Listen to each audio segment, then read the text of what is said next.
As well about you too was the way that it was all fun to you.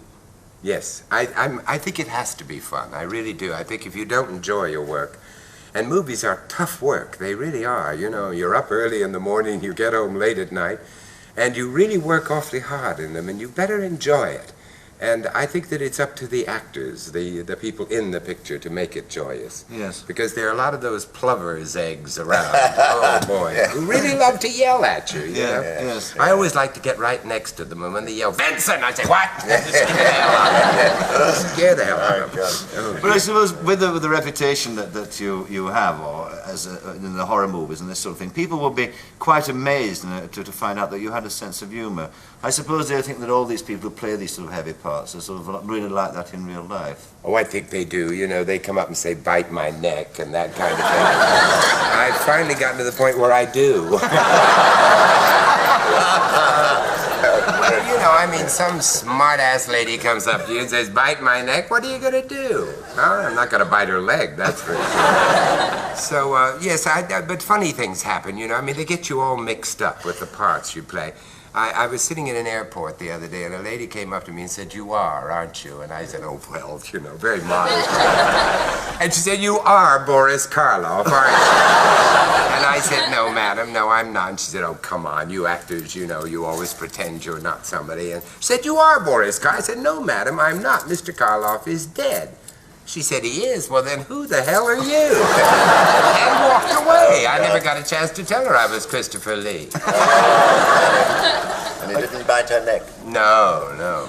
Bit her somewhere else. But of course, when you started doing the spoof, the send-up of the horror movie, I mean, you saw then that some of these actors we were talking about, yourself included, and people like Karloff, were marvellous players of comedy. Yes, I think some of the ones that I've enjoyed most, particularly with Boris, have been send-ups. Yes. We did one called The Raven, based loosely on Edgar Allan Poe, very loosely, because we found there was no plot in the poem, you know, so how can you do a picture without a plot?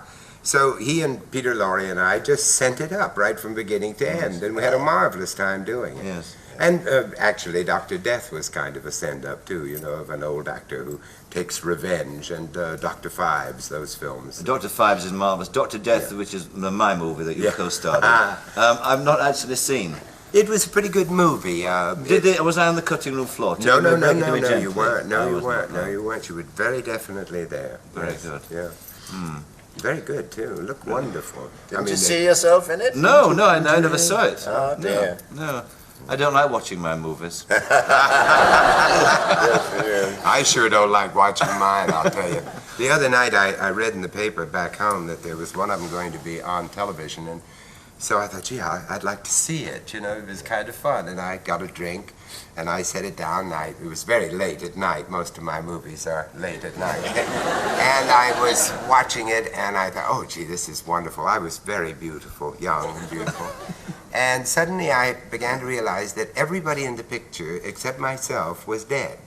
And there was some question about me after I realized that. So I just got the bottle out and drank it. Oh, dear, that's very depressing. Let's talk about this question of style that I talked about when I introduced all my guests in the program. And I said that you've all got it one way or another.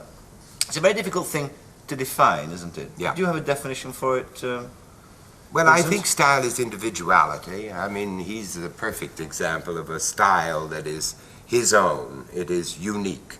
And Marilyn Monroe was a unique performer. And I think that that the people who do make a success in the theater have a uniqueness about them, a kind of style that they develop in themselves, no matter what the character is. It's a love of your work. I'm like Willie. I love actors, and I love my profession. I really